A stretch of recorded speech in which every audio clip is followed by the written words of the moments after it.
O Caio, os fundos imobiliários, eles são conhecidos por terem menos volatilidade que as ações, por exemplo. Mesmo assim, a gente tem visto aí um grande movimento no IFIX, né, e nas cotas nos últimos dias. Você acredita que essas oscilações, elas devem continuar aí com essa tramitação da reforma? Bom, Paula, com certeza, né? Especialmente quando a gente tem alguns setores que são mais impactados que outros, né? Por exemplo, a gente pode falar dos fundos que têm uma relevância grande dentro do IFIX e que, a partir dessa volatilidade mais negativa, tem uma certa dificuldade em gerar resultados, né? Lembrando que os fundos eles geram resultados a partir também do ganho de capital proveniente do mercado secundário, né? Ou seja, a variação nas cotações dos fundos imobiliários, né? Além disso, com uma expectativa de tributação dos dividendos, eles seriam também impactados na geração de receita a partir dos dividendos das posições que eles recebem, né? Então, isso acaba complicando um pouco e, do ponto de vista de carteira, deixa os fundos um pouco mais engessados marginalmente em algumas posições, né? Então, realmente, eu espero uma compressão nos valores de cota no curto prazo, até que tenhamos um panorama um pouco mais claro quanto à proposta de tributação, em especial em alguns segmentos específicos, né, como o fundo de fundos. Uhum. Ultimamente, tem fundos imobiliários aí pagando aluguéis interessantes, né, sobre as cotas e os investidores sempre buscando melhores rendimentos. Você acredita que essa proposta ela pode mexer aí com todos os segmentos ou existe algum que possa ter menos impacto? Olha, impacta todas as classes todos os segmentos, né, dentro do IFIX, sem a menor dúvida. Entretanto, alguns podem sair um pouco mais resilientes, né? Por exemplo, os fundos de recebíveis imobiliários são historicamente considerados os grandes pagadores de dividendos do IFIX, né?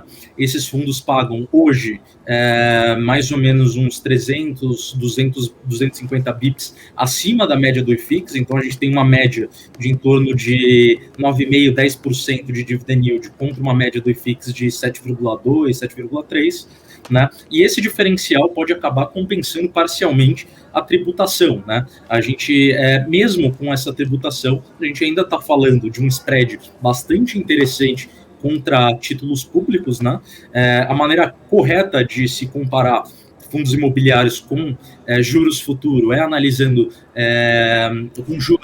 analisando contra juros futuros. E quando a gente olha o spread que o IFIX hoje oferece contra uma NTNB de 10, de 15 anos, a gente está falando de um spread de aproximadamente 390 bips, né? O que acaba sendo bastante interessante para o investidor, especialmente quando a gente está considerando uma inflação um pouco mais alta a curto prazo, né?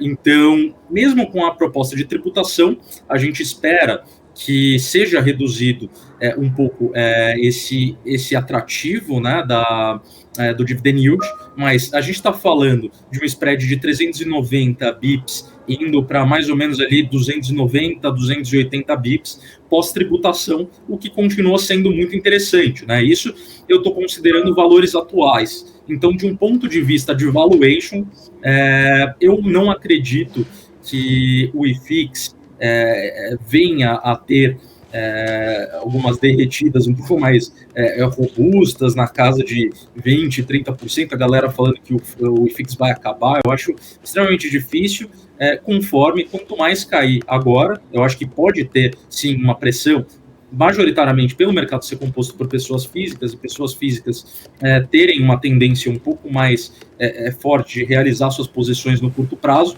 Entretanto, conforme isso acontecer, a atratividade do IFIX melhora, né? Porque a relação risco-retorno acaba ficando mais atrativa ao investidor e eu acho que podemos ter até um fluxo de investidores institucionais maior no mercado, o que seria bastante benéfico, né? Visto que hoje uma das grandes travas do setor acaba sendo liquidez e pessoas jurídicas, né? Os investidores institucionais já pagam imposto sobre dividendos. Então, eu acho que não é de todo mal. Além de tudo, a proposta de tributação, ela sempre foi discutida na indústria, né? se não for passado agora essa proposta de tributação, na minha opinião, uma hora vai, pode ser daqui a um ano, daqui a 5 anos, enfim, mas uma hora vai. E eu acho que o lado positivo de se olhar isso é que um dos fantasmas do setor, que é a tributação, acabaria saindo um pouco dos holofotes, né? O que marginalmente é prejudicial ao setor quando a gente olha hoje em dia. Então, realmente nem tudo é o pior dos mundos. A curto prazo, sim, pressiona as cotas, traz um pouco mais de volatilidade, mas no médio e longo prazo também tem pontos positivos aí que dá para a gente colocar na conta, pensando na proposta de tributação e no setor de fundos imobiliários como um todo. Uhum. Ô, Caio, mas nesse assunto aí tem muita gente falando que essa proposta está muito desequilibrada justamente porque LCI, LCA, CRI, CRA, por exemplo, não tem incidência de imposto, né? Você acredita aí que o FII está ficando talvez menos atrativo, pode ficar menos atrativo por causa disso? Olha, de um ponto de vista igualitário e buscando isonomia fiscal, como o próprio governo federal prega ali na proposta que o ministro Paulo Guedes enviou ao Arthur Lira sexta-feira, o correto seria a gente taxar os outros tipos de produtos do mercado financeiro que hoje possuem isenção, né? Então, como você disse, CRIs, CRAs, LCAs mantiveram a isenção frente a outros produtos que perderam, olhando esse viés do governo de isonomia fiscal. Então, não é correto do meu ponto de vista, né? E pensando no ponto de vista de atratividade do setor como um todo, sim, eu acho que acaba perdendo um dos grandes atrativos, que era a isenção fiscal, mas ainda continua oferecendo um retorno atrativo, né? Especialmente quando a gente considera a taxa de juros real do curto prazo, com a expectativa de inflação sendo reajustada já para cima mais ou menos umas 5, 6 semanas, e com itens ali da cesta do IPCA que não vem arrefecendo, né? Então, ou seja, é provável que a gente tenha uma inflação ainda acima do que o mercado projeta para o final do ano, que está em 5,97% de acordo com o último Boletim Focus, né? E isso reforça reforça a busca dos investidores a ativos de maior risco para tentar ter um retorno um pouco acima ali da taxa de juros real, né, que seria o seu CDI e etc. Né? Então, eu acho que vai mais ou menos por esse lado, Paula.